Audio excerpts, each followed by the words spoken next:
I watch it and I believe, you know, some of these guys have phenomenal skills. Phenomenal skills.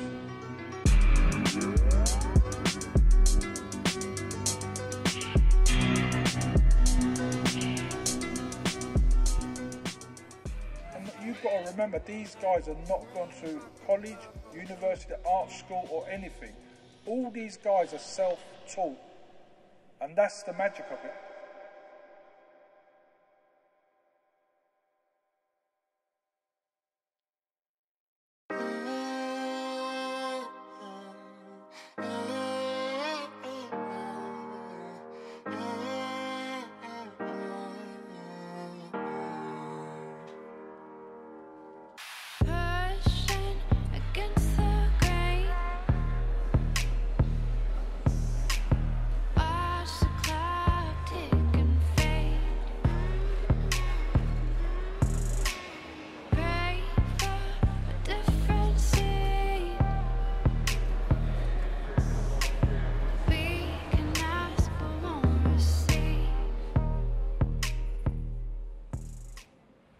I'm Billy, and basically I've been running this shop for the last 3 years.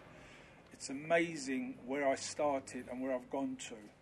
Initially I used to be a sports shop here, and when the riots happened in Tottenham in 2011, my shop was vandalised through the riots. I then spent 6 or 7 months basically to bring it back to its original sort of state, and then realised that I wasn't bringing back the business that I had prior to the riots. When doing research and inquiring what had happened, I realised that all the youngsters that were involved in the riots were all from around here, so they'd all been arrested. So overnight I lost literally 90% of my business base. So a guy walked in talking to me about graffiti paint this and graffiti paint that, and I said, surely people are not still graffiti painting. You know, I thought it was something that was done in the 80s. He says, no, it is being done. Anyway, I went down to Markfield Park, which is a local skate park where a lot of graffiti artists go and paint. Anyway, in going down there, I realised that graffiti was really strong up and going. So I started to do my inquiries, you know, what paints are being used and what's been happening. And I slowly got into the graffiti game.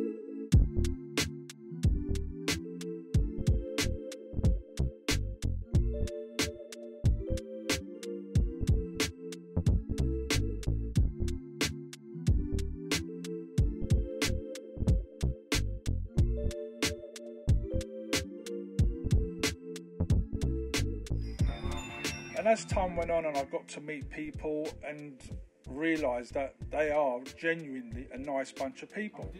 All they're interested in is doing what they love, which is to paint. I mean, people say they're vandals and this and that, and I disagree with that.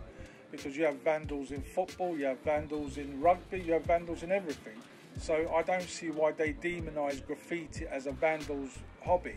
It's actually, in my eyes, a lot of intellectual people that do graffiti, because you got to understand, these guys have never been to university, have never been taught how to do it. All these guys are self-taught people, you know?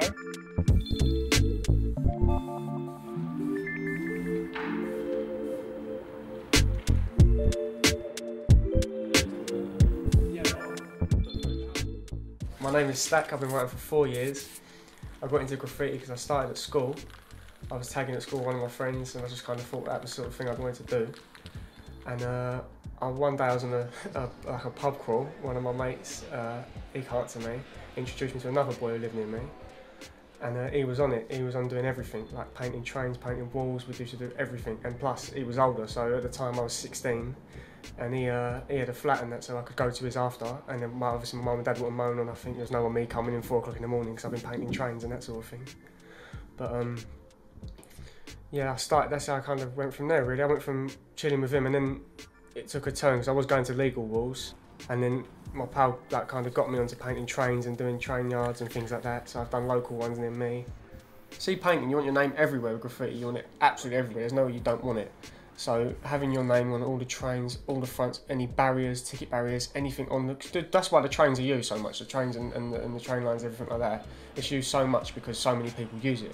So sometimes you see people, like even regular people, you'll be talking to your mum and dad or something, they'll say, oh, did you see that graffiti at the station of that cool character or something? You see that sort of thing and you think, like, you know, people do notice that. It does get noticed by normal people as well as people who paint, because it's not easy to pick it up and do it. But there's plenty of people I've seen that are just unbelievable as well. Like some people I've painted with are just out of this world. You see people painting, they're just some things they can put up.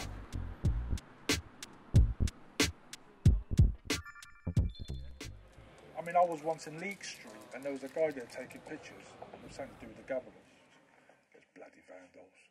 And he went, I could hear him, like, only bloody vandals, like, taking pictures. And I said, went to me, do you paint? I said, no, I actually sell the paint. Oh, he went, so you're to blame for all this?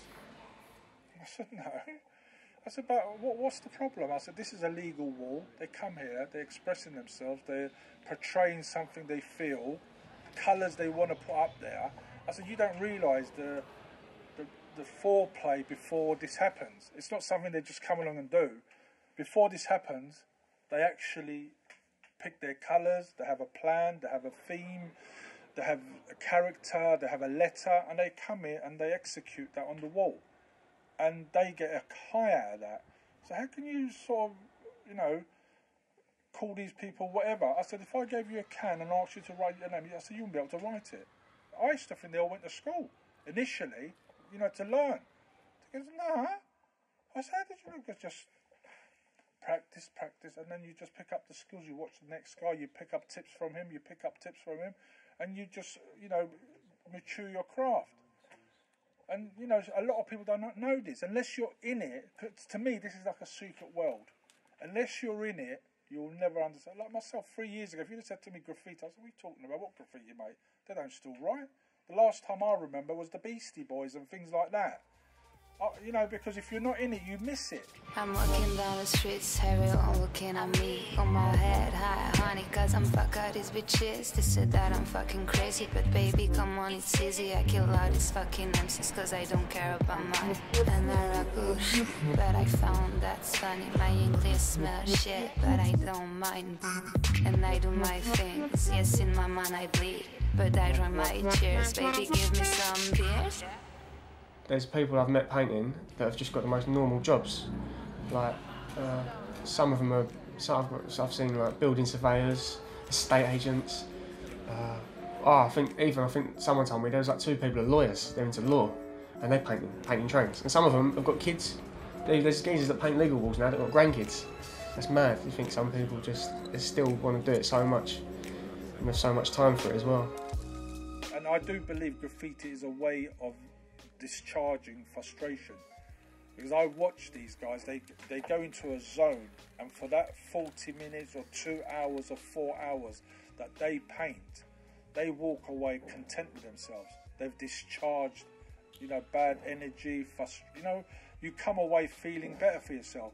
And once you're able to do pieces that are a bit more acceptable and, you know, more likable, you get more satisfaction out of it.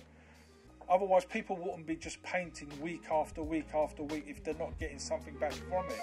For myself, I feel like I don't think I'd ever stop painting. I think it'd always be about, everyone would always be doing it. It's one of the things you wouldn't stop anyway. Even with this new thing with the stations and that, when they stop the barriers, it will still always be going. They'll never stop people painting. It's just one of them things. Everyone's jumping on it. But, yeah, I don't think it'll ever end. I told God I'll be back in the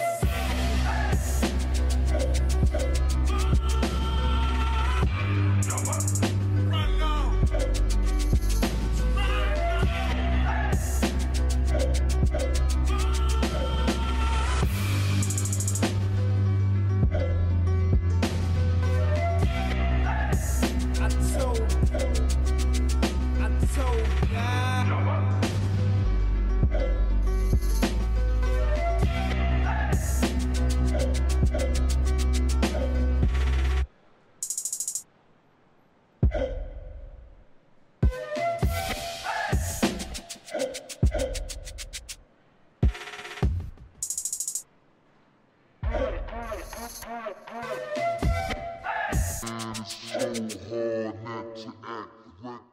a little drop on Graffiti. What do you think? What do you think this VIP's doing, mate? Sick things!